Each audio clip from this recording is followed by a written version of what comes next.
नमस्कार दोस्तों, स्वागत है आप सभी का हमारे चैनल केबल एकेडमी पर। देखिए, हमारा ये एनसीईआरटी का टेस्ट सीरीज है जिसमें आज यह पहला लेक्चर है और हमारी बात होगी राज व्यवस्था को लेकर के। ठीक है, इस पूरी की पूरी टेस्ट सीरीज में हम देखेंगे क्लास 6 से लेकर के क्लास 12 तक की सभी राज व्यवस्था या फिर पॉलिटी की जितनी भी एनसीईआरटी है उनसे संबंधित सारे प्रश्नों को देखा जाएगा और चैप्टर वाइज बात की जाएगी। देखिए यहाँ है ना, क्लास 6 का पहला चैप्टर विविधता की समझ, यहाँ से 2 प्रश्न। ठीक, इसी प्रकार से सारी चीज़ों को हम लोग देखेंगे और कवर करेंगे। एक और चीज़ है, जैसे आप लोगों को लग रहा होगा कि चल क्या रहा है, पहले तो हिस्ट्री डिस्क्रिप्टिव पढ़ाई जा रही थी। ठीक है, उसके बाद जो है हिस्ट्री का जो है मल्टीपल चॉइस क्वेश्चन आ गया, यानी कि प्रीलिम्स फैक्ट सीरीज शुरू हो गया। उसके अलावा जो है आज आपको पॉलिटी पढ़ा दी जा रही है। आखिर चल क्या रहा है, किस प्रकार से डिस्कशन होना है, इस वजह से इस चीज़ को लेकर के आप थोड़ा कंफ्यूज हो रहे होंगे। तो आपको बता दूं कि देखिए, ये सारे लेक्चर आपको जो मिल रहे हैं ना, यह एक एक करके इस वजह से मिल रहे हैं क्योंकि आपको पता होना चाहिए कि हम किस प्रकार से अपनी डिस्कशन को करेंगे और उनमें क्या क्या आपको करवाया और बताया जाएगा। कल आपको करंट को लेकर के लेक्चर मिलेगा। ठीक है, आज तो पॉलिटी का हो ही रहा है, कल आपको करंट का मिलेगा। इसके बाद हम क्या करेंगे मंडे से। ठीक है, ध्यान रखिएगा, मंडे से सारी चीज़ें एक साथ और एक लगातार मिलेंगी। थोड़े थोड़े टाइम का गैप रहेगा पर लेक्चर में, जैसे हम लोग पहले किया करते थे। ठीक है, कुछ कुछ टाइम का गैप रहेगा और आप यह सुनिश्चित कर लीजिए उस टाइम के गैप में कि आप पूरा का पूरा लेक्चर जो है देख लें, ताकि जो अगला लेक्चर है वह भी आपको कवर करने में आसानी हो। ऐसा ना हो कि पहला लेक्चर कवर किया नहीं, दूसरे लेक्चर का भार आपके ऊपर और लद गया। ठीक है, तो जल्दी जल्दी कवर करने का प्रयास करिएगा जैसे ही लेक्चर अपलोड होता है। चलिए फिलहाल यहाँ शुरू करते हैं, और शुरू करने से पहले वही कुछ बातें कि चैनल को लाइक, सब्सक्राइब और शेयर ज़रूर कर लीजिएगा। और साथ ही साथ अगर आपके कुछ सुझाव हों, कुछ बातें हों तो कमेंट करना मत भूलिएगा। एक अन्य चीज़ है पीडीएफ को लेकर के। ठीक है, तो पीडीएफ को लेकर के ना, हर चीज़ की पीडीएफ आपको पहले ही प्रोवाइड कर दी गई हमारे फेसबुक ग्रुप में। ठीक है, और इसके अलावा जो है टेलीग्राम चैनल पर, तो आप सुविधानुसार कहीं भी हमको ज्वाइन कर सकते हैं।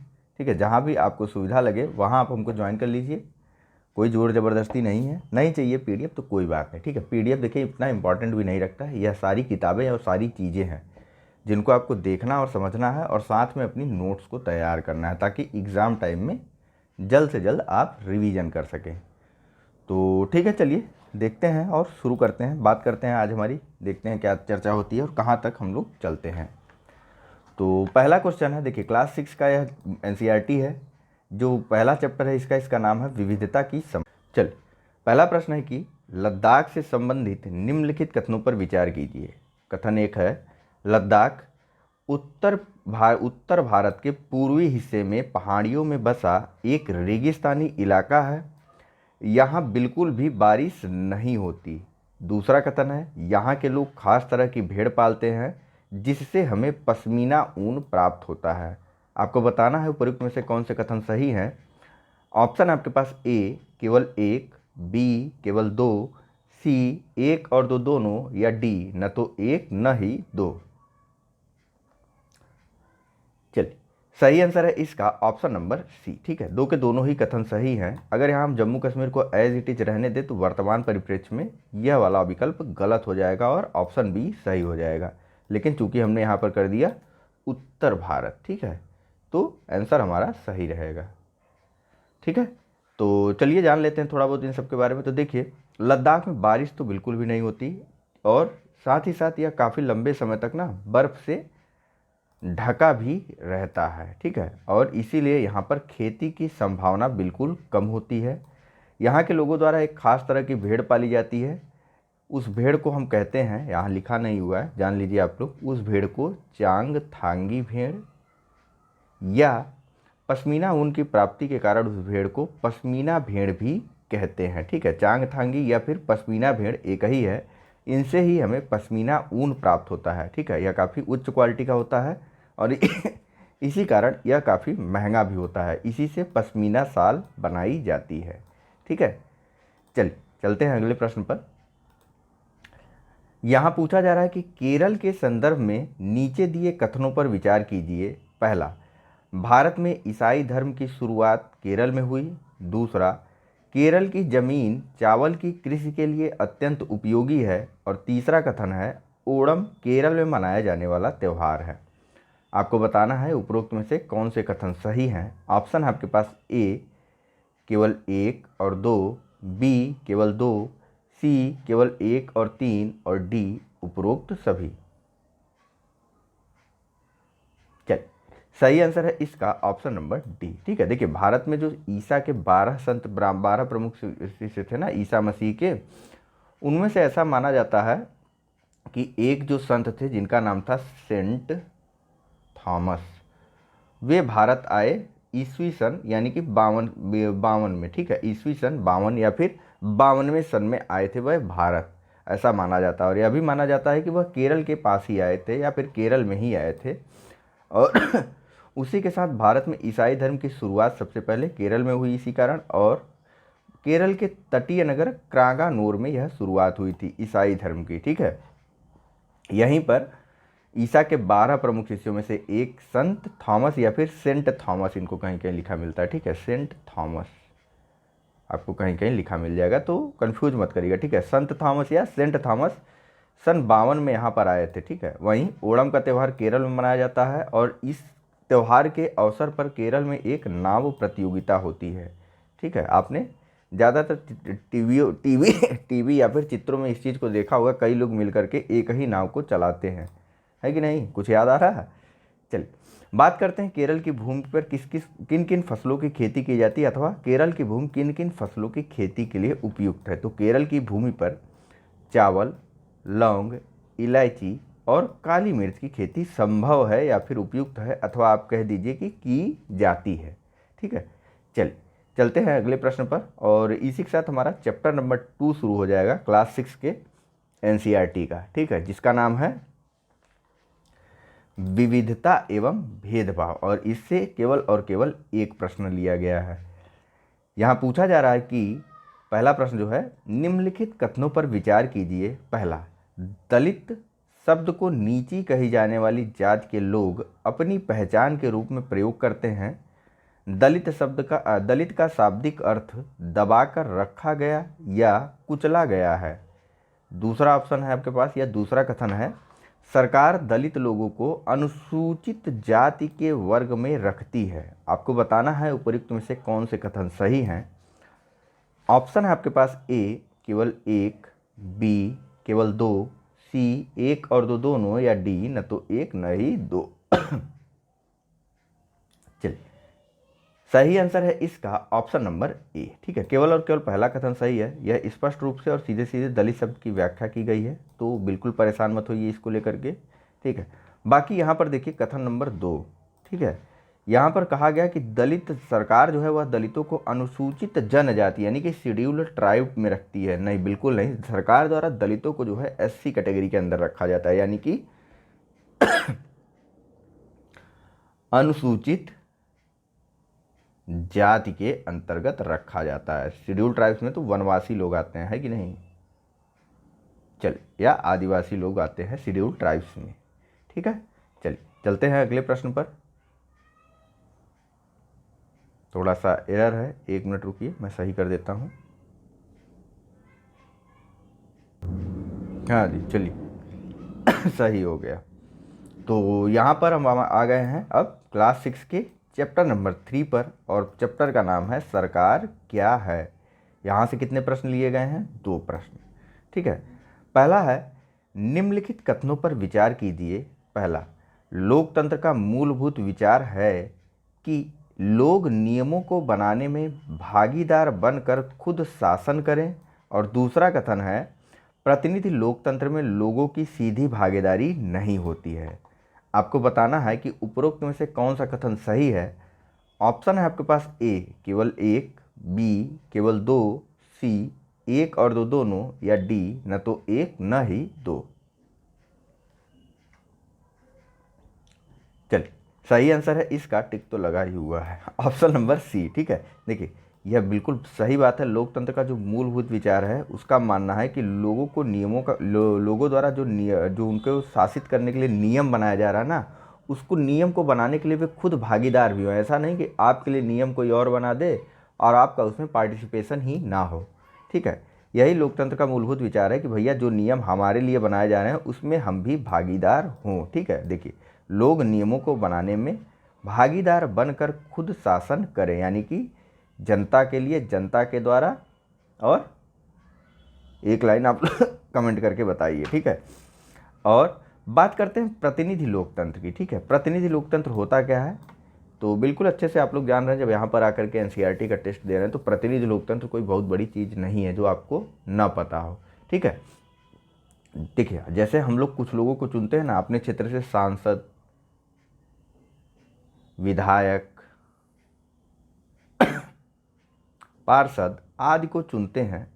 ठीक है, तो ये क्या कौन है, ये हमारे प्रतिनिधि होते हैं जो कि अपने अपने क्षेत्र में या अपने अपने क्षेत्र के लोगों का जो है प्रतिनिधित्व करते हैं और सदन में उन लोगों के लिए नियम बनाने में या फिर उन लोगों की तरफ से नियम बनाने में भागीदार के रूप में कार्य करते हैं। इसी को बोला जाता है सामान्य भाषा में प्रतिनिधि लोकतंत्र। ठीक है, इनसे मिलकर के सरकारों का गठन होता है और यही नियमों को बनाते हैं। चलते हैं अगले प्रश्न पर। तो चूंकि यह सुमेलित करवाने वाला प्रश्न है तो इसको आपको स्वयं ही पढ़ना रहता है। पढ़िए, तब तक मैं थोड़ा सा इंतज़ार करता हूँ आपका। पढ़िए, ऐसे नहीं, वीडियो पॉज करिए और पढ़ लीजिए, आंसर टिक करिए अपना जल्दी से। चलिए, अब तक आपने जो है ना वीडियो पॉज करके अपना आंसर, सही आंसर टिक कर लिया होगा। तो इसका सही आंसर है ऑप्शन नंबर ए। ठीक है, केवल और केवल पहला और दूसरा सही सुमेलित है। ठीक है, देखिए सफरेज मूवमेंट को लेकर के कंफ्यूज मत होइएगा। जो सफरेज मूवमेंट था ना वह चलाया गया था इंग्लैंड और अमेरिका में, या फिर यूं कहें कि यूरोप और अमेरिका में महिलाओं को वोट का अधिकार देने के लिए। यूरोप और अमेरिका में प्रथम विश्व युद्ध के बाद यह आंदोलन चला था और इसको नाम दिया गया था सफरेज मूवमेंट। क्या नाम दिया गया था, सफरेज मूवमेंट। ठीक है, याद रखिएगा आप लोग। किस लिए था, तो महिलाओं को वोट का अधिकार देने के लिए यह आंदोलन चलाया गया था, महिलाओं के द्वारा ही। ठीक है, इसमें यह भी कह सकते हैं महिलाओं के साथ साथ जो अन्य उपेक्षित वर्ग थे जैसे कि गरीब वगैरह थे, उन लोगों को भी वोट देने के लिए इस आंदोलन में, उन लोगों को भी वोट का अधिकार देने के लिए इस आंदोलन में मांग की गई थी। दूसरी चीज, यंग इंडिया के बारे में तो आप लोग जानते हैं, इसको छोड़िए। इंग्लैंड में औरतों को वोट देने का अधिकार कब दिया गया था, तो आफ्टर सफरेज मूवमेंट वर्ष 1928 में। ठीक है, 1928 में महिलाओं को वोट देने का अधिकार मिला और 1920 में अमेरिका की महिलाओं को वोट देने का अमेरिका में अधिकार दिया गया था। ठीक है, चले आगे।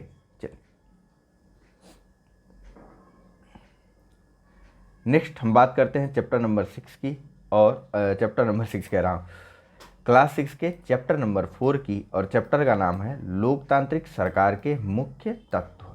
2 प्रश्न यहाँ से हैं। बात करते हैं पहले प्रश्न की। यहाँ पूछा जा रहा है कि निम्नलिखित कथनों पर विचार कीजिए। कथन 1 है, अफ्रीकी राष्ट्रीय कांग्रेस के नेता नेल्सन मंडेला ने रंगभेद के खिलाफ बहुत लंबा संघर्ष किया। कथन 2 है, अफ्रीका में 1992 में रंगभेद की नीति को खत्म किया जा सका। आपके सामने ऑप्शन है और पूछा जा रहा है कि कौन सा सत्य नहीं है। ए केवल 1, बी केवल 2, सी 1 और 2 दोनों, या डी न तो 1 न ही 2। चलिए, सही आंसर है इसका ऑप्शन नंबर बी। 1992 नहीं, 1994 में अफ्रीका में एक नियम आया था जिसमें कहा गया था कि अब जो है रंग के आधार पर किसी के साथ भी किसी प्रकार का भेदभाव नहीं किया जाएगा। ठीक है, काले गोरे का भेद समाप्त करने की बात की गई थी वर्ष 1994 में। ठीक है, बाकी परिस्थितियां या फिर व्यवहारिक रूप में क्या है, कैसा है, आप भी बहुत अच्छे से वाकिफ है। चलिए चलते हैं अगले प्रश्न पर। यहाँ पूछा जा रहा है कि निम्नलिखित कथनों पर विचार करना है आपको। पहला कथन है, कर्नाटक का कृष्णा राजसागर बांध बेंगलुरु शहर की ज़रूरतों को पूरा करने के साथ कई जिलों में सिंचाई के काम भी आता है। दूसरा कथन है, तमिलनाडु का मेटूर बांध कावेरी नदी पर बना है जो तमिलनाडु के डेल्टाई क्षेत्रों में सिंचाई के काम आता है। आपको बताना है कि उपरोक्त में से कौन से कथन सही है। ऑप्शन है ए केवल 1, बी केवल 2, सी एक और दो दोनों, या डी न तो एक न ही दो।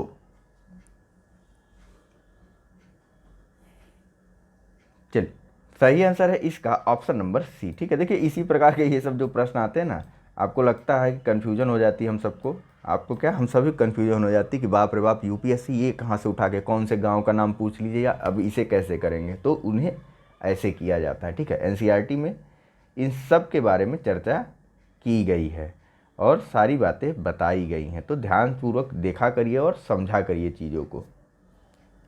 देखिए अभी क्लास 6 की ही एनसीईआरटी में हैं हम लोग, और यहीं पर कई प्रश्न ऐसे होंगे जो आप सही से सॉल्व नहीं कर पा रहे होंगे, तो थोड़ा सा ध्यान देना शुरू कर दीजिए। ठीक है, तो दोनों के दोनों कथन सही हैं। देखिए कर्नाटक और तमिलनाडु के ये जो दोनों बांध हैं, इनमें एक समानता, ठीक है, मेट्टूर बांध और कृष्णाराज सागर बांध में क्या समानता है कि ये दो के दोनों बांध ही कावेरी नदी पर बने हुए हैं। ठीक है, और तब कावेरी नदी पर बने हुए हैं, और यहाँ पर दिया हुआ है कि कावेरी नदी को लेकर के दोनों राज्यों में विवाद भी है जल के बंटवारे को लेकर के। तो कुछ प्रमुख नदियों को देखते हैं जहाँ पर जल विवादों से, जल के विवाद हैं या फिर जल के बंटवारे को लेकर के विवाद है राज्यों के मध्य। उनमें सबसे पहले बात की गई है रावी और ब्यास की। ठीक है, तो रावी और ब्यास के जल को लेकर के विवाद है पंजाब, हरियाणा और राजस्थान के मध्य। वहीं नर्मदा नदी के जल को लेकर के विवाद है मध्य प्रदेश, गुजरात, महाराष्ट्र और राजस्थान के मध्य, यानी कि MGMR के मध्य।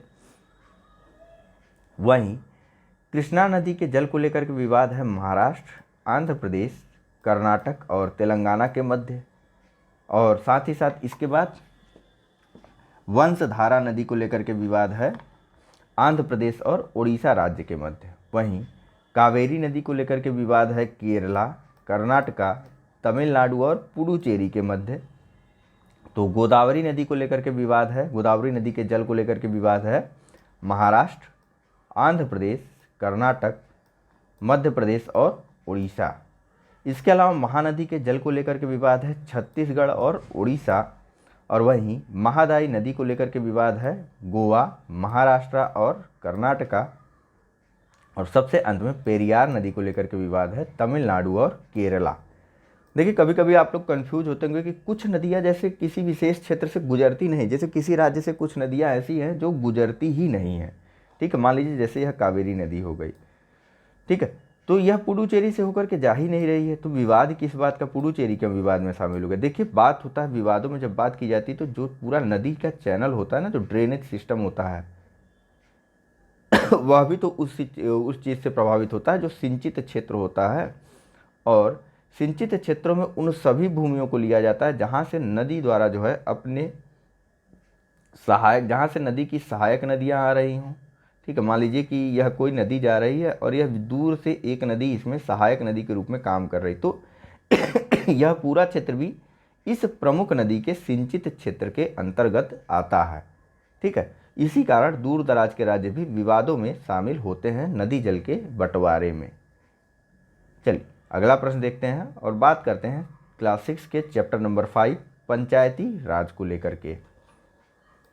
यहाँ का पहला प्रश्न है, कथन के रूप में ही है। पहला कथन है ग्राम सभा एक पंचायत के सभी वयस्क सदस्यों से मिलकर बनी होती है जिसमें सिर्फ एक गांव या एक से ज़्यादा गांव शामिल हो सकते हैं। कथन 2 है गांव के व्यक्ति जो 18 वर्ष या उससे अधिक के हों या उन्हें वोट देने का अधिकार प्राप्त हो वह ग्राम सभा का सदस्य होता है। आपको बताना है कि उपरोक्त में से कौन सा कथन असत्य है। ऑप्शन है आपके पास ए केवल एक, बी केवल 2, सी एक और दो दोनों, या डी न तो एक न ही दो।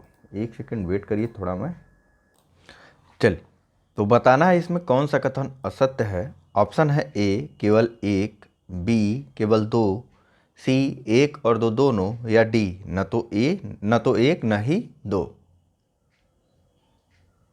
चलिए देखिए दो के दोनों ही कथन सही है, यानी कि ऑप्शन नंबर डी सही हो जाएगा, न तो एक न ही दो, कोई भी कथन असत्य नहीं। देखिए ग्राम सभा क्या होती है, तो एक पंचायत के सभी वयस्क सदस्यों से मिलकर बनी होती है यह, जिसमें सिर्फ गांव, एक गांव या एक से ज़्यादा, मतलब जितने समूह स्तर पर पंचायत होती ना, एक पंचायत जितने गांवों को मिला करके बनती है, उस गांव के अंतर्गत ज़्यादातर होता क्या है, सिर्फ और सिर्फ एक गांव के एक गांव में एक पंचायत होती है। लेकिन कुछ जगहों पर जहाँ पर जनसंख्या काफ़ी कम होती है वहाँ पर एक से अधिक गांवों को ऐड कर दिया जाता है। तो इन दोनों गांवों को मिला करके जो सभी, इन दोनों गांवों के जो सभी वयस्क सदस्य होंगे उन सभी को मिला करके एक ग्राम सभा बनती है। ठीक है, अब इसके साथ साथ और कुछ कंडीशन है, वह क्या है, तो देखिए वही व्यक्ति, ऐसा नहीं कि ग्राम सभा गांव में या फिर उस गांव में जितने लोग हैं सब के सब, छोटे बड़े सब मिल करके बन जाएंगे, ग्राम सभा के अंतर्गत आ जाएंगे, बिल्कुल नहीं।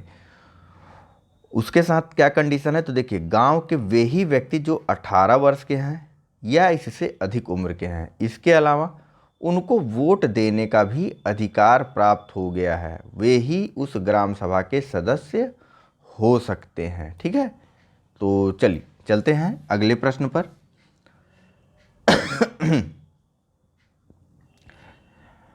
यहाँ पूछा जा रहा है कि कथनों के रूप में यह प्रश्न भी है। तो पहला कथन है, सरकार द्वारा ग्राम पंचायत का सचिव नियुक्त किया जाता है जो ग्राम सभा का भी सचिव होता है।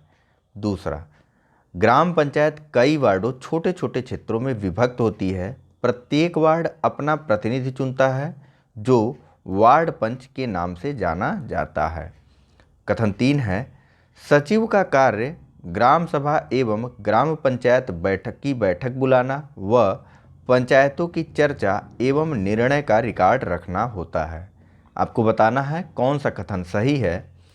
ऑप्शन आपके पास ए केवल 1 और 2, बी केवल 2 और 3, सी 1, 2 और 3 या फिर डी उपरोक्त में से कोई नहीं। सही आंसर है इसका ऑप्शन नंबर सी, 3 के तीनों ही कथन सही हैं। जो पंचायत सचिव होता है वही ग्राम सभा का भी सचिव होता है, यह तो जान लीजिए, और इनकी नियुक्ति होती है सरकार के द्वारा। ठीक है, मतलब पंचायत इनको नियुक्त नहीं करती, इनको नियुक्त करती है जो राज्य सरकार होती है वह। जैसे कि आप देखते होंगे पंचायत सेक्रेटरी का जो फॉर्म आता है भाई, और इसके अलावा दूसरी चीज़, एक गांव, जैसे मान लीजिए यह एक गांव, थोड़ा बड़ा मैं बनाता हूँ। ठीक है, एक मान लीजिए यह गांव का क्षेत्र है, यह कई छोटे छोटे वार्डों में बटा होता है। इसी प्रकार से नगर पालिका का भी क्षेत्र होता है, यहाँ वो चुने जाते हैं, पार्षद चुने जाते हैं इन वार्डों से। फिलहाल हम लोग ग्राम पे हैं तो ग्राम को देखिए, यह पूरा गाँव है। ठीक है, यह कई छोटे छोटे क्षेत्रों में विभक्त है। मान लीजिए ये कितने हो गए, 4, और ये कितने हो गए, 4, तो कितना हो गया कुल मिलाकर के 16। तो इस गांव में 16 वार्ड होंगे या फिर 16 वार्ड मेंबर होंगे, और इन सभी से मिल करके जो पंचायत बनेगी उसको बोला जाएगा वार्ड पंच। ठीक है, और इसके अलावा ग्राम सभा से और किसे चुना जाता है, तो ग्राम सभा से एक सरपंच भी चुना जाता है। ठीक है, वार्ड पंच और एक सरपंच चुना जाता है, और यह सभी मिलकर के ग्रामीण क्षेत्र के विकास में अपनी भूमिका को निभाते हैं। वहीं सचिव के कार्यों की अगर बात करें तो सचिव का प्रमुख रूप से कार्य होता है ग्राम सभा की बैठक बुलाना या फिर ग्राम पंचायत की बैठक बुलाना। ठीक है, और साथ ही साथ इस बैठक में जो भी चर्चा हो और जो भी निर्णय लिया जाता हो उसका रिकॉर्ड रखना होता है। ठीक है, तो आइए थोड़ा सा एक्सप्लेनेशन, वही चीज़, सारी चीज़ें वही सारी बातें यहाँ एक्सप्लेनेशन में हैं, कुछ अलग से नहीं है। ठीक है, चलिए चलते हैं अगले प्रश्न पर। यहाँ पूछा जा रहा है कि निम्नलिखित कथनों पर विचार कीजिए। पहला, सड़कों, नालियों, स्कूल, पानी के स्रोतों एवं अन्य सार्वजनिक उपयोग के भवनों का निर्माण और रख रखाव करना। दूसरा, स्थानीय कर लगाना व इकट्ठा करना। तीसरा कथन है, गांव के लोगों को रोजगार देने संबंधी सरकारी योजनाएं लागू करना। आपको बताना है उपरोक्त कथनों में से ग्राम पंचायत के कौन कौन से कार्य या फिर ग्राम पंचायत के कार्यों में कौन सा शामिल है। ए केवल 1, बी 1 और 2, सी केवल 1 और 3 या डी उपरोक्त सभी। चलिए, सही आंसर है इसका ऑप्शन नंबर डी, उपरोक्त सभी। देखिए ग्राम पंचायत सड़कों ना, आपको पता है आपके गांव की जो पंचायत है वह वहाँ की सड़कों को बनवाती, स्कूलों को भी, नालियों को भी साफ सफाई करवाती है। स्कूलों का भी निर्माण और उनकी साफ़ सफाई का जिम्मा उसी के जिम्मे होता है। और साथ ही साथ जो जलकूप या फिर जो पानी के स्रोत होते हैं उनकी सफाई और अन्य सार्वजनिक उपयोग के भवनों के निर्माण और रख रखाव की जिम्मेदारी निभाती है। ठीक है। वहीं ग्राम पंचायत स्थानीय कर भी लगा और इकट्ठा कर सकती है, जैसे कि गृह कर हो गया, उदाहरण दे रहा हूँ बस, ठीक है, और बाजार कर, ठीक है, मेला कर आदि चीज़ें आती हैं जो कि ग्रामीण स्तर पर जो चीज़ें होती हैं, जो भी आर्थिक क्रियाकलाप होते हैं ना, उन पर जो है पंचायत द्वारा टैक्स लगाया जा सकता है। ठीक है। और जलकर भी लगा सकती है, ऐसा नहीं जलकर नहीं लगा सकती, हो सकता है वाटर टैक्स भी कहीं कहीं पंचायतों में लगाई जाती है। नेक्स्ट देखो, गांव के क्या कह रहा है इस कथन में कि गांव के लोगों को रोजगार देने संबंधी सरकारी योजनाओं को लागू करना। सबसे बड़ा और सबसे बेहतरीन उदाहरण है हमारे पास इसको लेकर के मनरेगा। ठीक है, यह पंचायत स्तर पर लागू होती है। ठीक है, चलते हैं अगले प्रश्न पर। यहां पूछा जा रहा है कि ग्राम पंचायत की आमदनी के स्रोतों में शामिल है, पहला, घरों व बाजारों पर लगाए जाने वाले कर से मिलने वाली राशि, दूसरा, विभिन्न सरकारी विभागों द्वारा चलाई गई योजनाओं की राशि जो जनपद एवं जिला पंचायत से आती है, और सबसे अंत में कथन 3, समुदाय के काम के लिए मिलने वाला दान। ऑप्शन है आपके पास ए केवल 1, बी केवल 1 और 2, सी केवल 2 और 3, या डी उपरोक्त सभी।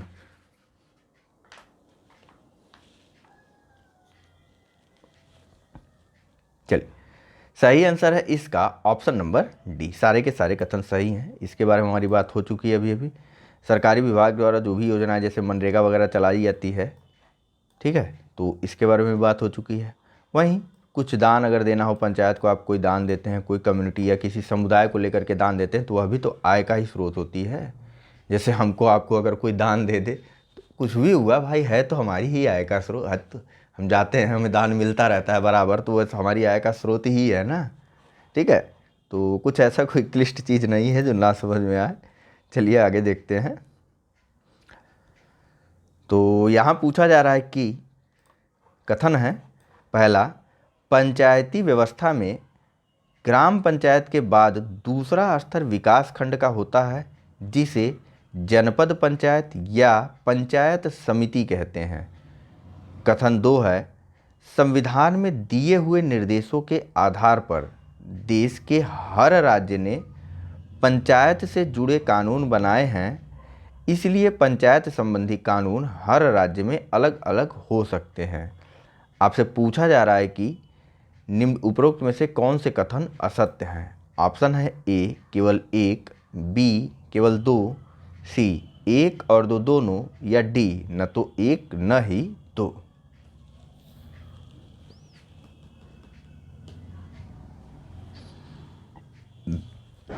चलिए, सही आंसर है इसका ऑप्शन नंबर डी। ठीक है, यहाँ पर कोई भी कथन असत्य नहीं है, ये गलत दिया हुआ है। यहाँ पर थोड़ा सा मिसप्रिंट इनके द्वारा हो जाता है कभी कभी। यहाँ पर आप लोग डी कर लीजिएगा अपनी अपनी पीडीएफ में। ठीक है, देखिए एक्सप्लेनेशन में इन्होंने सारी चीज़ें सही तरीके से बताई भी हैं, ऐसा नहीं कि मैं अपने से बता रहा हूँ। देखिए, पंचायती राज व्यवस्था कितने स्तर की होती है? 3, जिसमें से दूसरा स्तर यहाँ पर बात की गई ना, ऊपर देखिए, दूसरा स्तर विकास खंड या फिर ब्लॉक लेवल की बात की गई। यहाँ पर भी यही चीज़ बताया जा रहा है कि ग्राम पंचायत होती सबसे पहला स्तर तो, और दूसरा स्तर विकास खंड पंचायत या जनपद पंचायत या पंचायत समिति। ठीक है, विकास खंड होता है जिसे जनपद पंचायत या पंचायत समिति कहते हैं, वही चीज़ है। सेकंड स्तर पहला ये हो गया, दूसरा ये हो गया, और तीसरा होता है जिला परिषद या फिर जिला पंचायत। हालांकि कुछ राज्यों में ऐसा नहीं होता, वहाँ 2 स्तर की ही पंचायत होती है। इसके बारे में फिर कभी आगे जब चैप्टर्स में हम बात करेंगे तो वहाँ पर और अच्छे से बताया गया है। ठीक है, आगे क्लासेस में जैसे जैसे बढ़ते चलेंगे। ठीक है, तो देखिए, जिला पंचायत जो है एक ज़िले में एक ही होती है। ठीक है, तो देखिए, जिला पंचायत एक ज़िले के स्तर पर विकास की योजनाएं बनाती है। पंचायत समिति यानी कि जो दूसरे स्तर की जो पंचायत होती है, यह हो गई पहले स्तर की, यह दूसरे और तीसरे। ठीक है, यह हो गई आपकी ग्राम पंचायत, ये हो गई आपकी ब्लॉक स्तर की पंचायत या फिर विकास खंड पंचायत, और यह हो गई जिला परिषद या जिला पंचायत। तो जिला पंचायत क्या करती है, विकास स्तर पर योजनाओं को बनाती है। पंचायत समिति की मदद से जिला परिषद जो है सभी पंचायतों को आवंटित राशि के वितरण की व्यवस्था करती। ठीक है, देखिए जिला परिषद को योजना को बनाएगी और राशि जो है वह विकास खंड पंचायत को प्रेषित करेगी उन योजनाओं के संदर्भ में। आगे विकास खंड पंचायत जो है अपने नीचे के स्तर यानी कि ग्राम पंचायतों के स्तर पर उन योजनाओं को लागू करवाएगा और उनसे संबंधित राशि को विभिन्न ग्राम पंचायतों को आवंटित करता है। ठीक है, तो चलिए चलते हैं अगले प्रश्न पर। हाँ, दूसरा कथन, संविधान में देखिए सीधे सीधे निर्देश दिया गया। आप देखेंगे तो कई जगहों पर, जैसे कि वहाँ पर बात हुई ना, कहीं कहीं जो है सिर्फ और सिर्फ 2 ही स्तर के पंचायत हैं, कहीं पर जो है 3 स्तर के पंचायत हैं। इस प्रकार से जो संविधान में निर्देश दिए गए हैं उनके आधार पर पंचायत संबंधी कानून भी लगभग कई राज्यों में तो समान होते हैं, लेकिन कुछ राज्यों में अलग भी हो सकते हैं। कहा है ना, अलग होते हैं, यह कहता तब आप गलत कर सकते थे, इसे अलग हो सकते हैं। ठीक है, ऐसा अनिवार्य नहीं कि एक ही तरीके की पंचायत व्यवस्था सभी जगहों पर हो। ठीक है, चलिए चलते हैं अगले प्रश्न पर।